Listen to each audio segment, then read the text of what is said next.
বারবার মেরে যাবে আর বসে বসে মার খাবে এটা না। নেত্রী হুকুম দেন, হুকুম লাগবে না, হুকুম এখনই দিয়ে দিচ্ছি। এক গালে চর মারলে আর এক গাল পেতে দেওয়া না, পারলে আর একটা চর কষে মারা।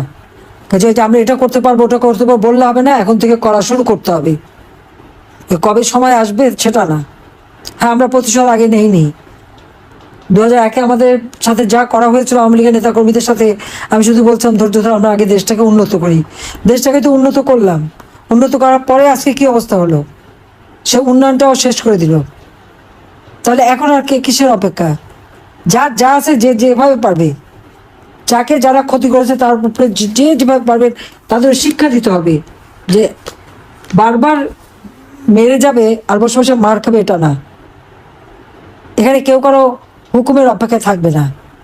আর দুঃসময় যারা কাজ করবে, যে যেখানে কাজ করবে, কোন নেতা কি হুকুম দেবে সেটা না।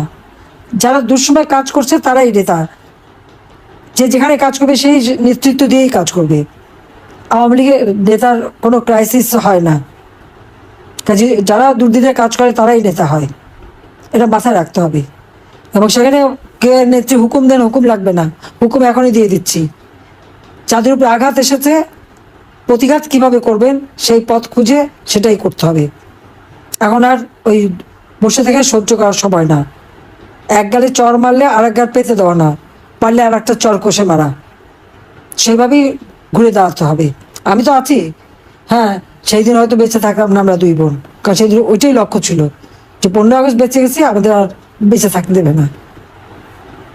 কাজে সেইভাবেই সবাইকে কাজ করবার জন্য আমি নির্দেশ দিচ্ছি। বেঁচে যখন আছি, আল্লাহ বারবার বাঁচিয়ে রাখে কেন জানি না, কিন্তু বাঁচায় নিশ্চয়ই। আল্লাহ আমাকে দিয়ে কোনো কাজ করাবেন বলেই আমাকে বাঁচিয়ে রেখেছেন। 21 আগস্ট গ্রেনেড হামলা থেকে বাঁচিয়েছিলেন, যুদ্ধাপরাধীদের বিচার শেষ করেছি, জাতির পিতার হত্যাকারীদের বিচার শেষ করেছি। বাঁচিয়ে রেখেছিলেন এই জন্য যে বাংলাদেশকে উন্নত করব, উন্নয়নশীল দেশের মর্যাদায় বাংলাদেশকে উন্নীত করেছি। কারণ বাংলাদেশ এই পাপের হাত থেকে মুক্তি পেয়েছিল, বিচারহীনতার হাত থেকে মুক্তি পেয়েছিল, যুদ্ধাপরাধীদের বিচার করেছিলাম, সেই জন্যই বাংলাদেশের উন্নতি হয়েছিল। আজকে আবার বাংলাদেশের সেই উন্নয়নকে ধ্বংস করেছে। আল্লাহ বাঁচিয়ে রেখেছেন যে আজকে চেহারাগুলি সব চেনা হয়ে গেল। এরপর যখন যা করার করতে হবে এবং বাংলাদেশকে আবার আমরা উন্নত করব, সমৃদ্ধ করব, এবং যে লক্ষ্য স্থির করেছি সেই লক্ষ্যে আমরা পৌঁছাবই। আল্লাহ আমাদের সহায় আছেন, বাংলাদেশের জনগণ আমাদের সহায় আছে। আমি দেশবাসীকে বলবো যে আপনারা ধৈর্য ধরেন এবং যেখানেই অন্যায় দেখবেন সেখানেই প্রতিরোধ গড়ে তুলবেন।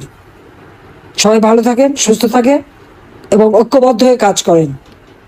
কে কী করলো না করলো ওই বিচার করার সময় এখন না। এখন সবাইকে এক হয়ে যার যতটুকু শক্তি আছে তাই দিয়ে প্রতিরোধ গড়ে তুলতে হবে। দেশকে বাঁচাতে হবে, দেশের মানুষকে বাঁচাতে হবে, এই দুর্বৃত্ত পরায়ণ থেকে দেশকে বাঁচাতে হবে, এই জল্লাদের হাত থেকে মানুষকে বাঁচাতে হবে। এই মানবাধিকার লঙ্ঘনকারী, জঙ্গি, দুর্নীতিবাজ, খুনি ইউনূসের হাত থেকে বাংলাদেশকে রক্ষা করতে হবে। শেখ হাসিনার এই বক্তব্য শোনার পরে অনেকের হয়তো ভাই অনেক ধরনের আপনাদের ব্যক্তিগত মতামত থাকতে পারে, কিংবা অনেকেই হয়তো ভাই এটাও বলতে পারেন যে এই হচ্ছে আসল ফ্যাসিস্টের মানে মুখোশ। তিনি আর নিজেকে ভারতে বসে ধরে রাখতে পারল না, মানে এত অল্প সময়ের ভিতরেই তার আসল যে চেহারাটা তিনি জনগণের সামনে পুনরায় আবারও কি উন্মুক্ত করলো। ভাই এই ধরনের কথা অনেকেই বলতে পারেন, তবে আমার মনে হয় যে ভাই তিনি যে সিদ্ধান্তটা নিছে বা তিনি যে বার্তাটা দিছে, পারফেক্ট একটা বার্তা দিছে, পারফেক্ট। কারণ ভাই একটা মানুষের যখন নাকি দেওয়ালে পিঠ থেকে যায় তখন তো তাকে বাঁচতে হবে। দেখেন আজকে আমাদের বাংলাদেশে শুভ নববর্ষ, তাই না?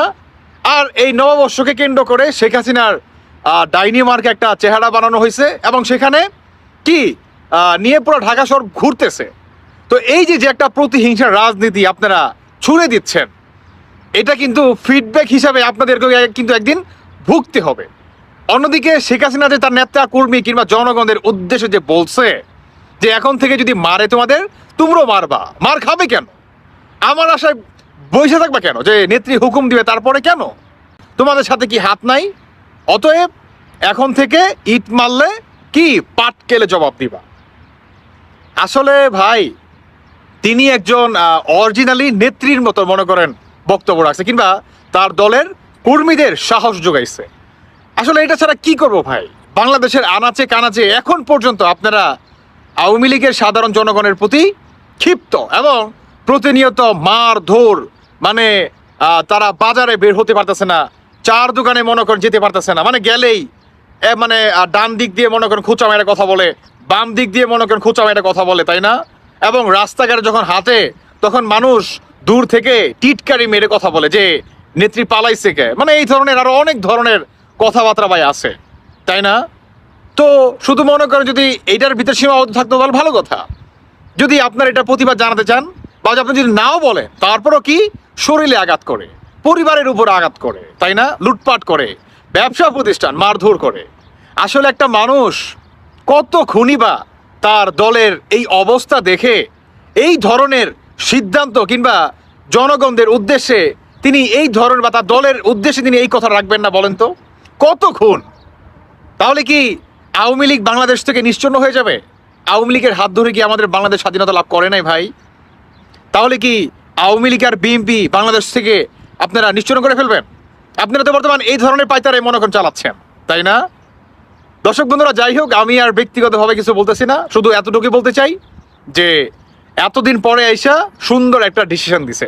আমার ব্যক্তিগত মতামত এটা, বাকিটা আপনারা অবশ্যই জানিয়ে যাবেন।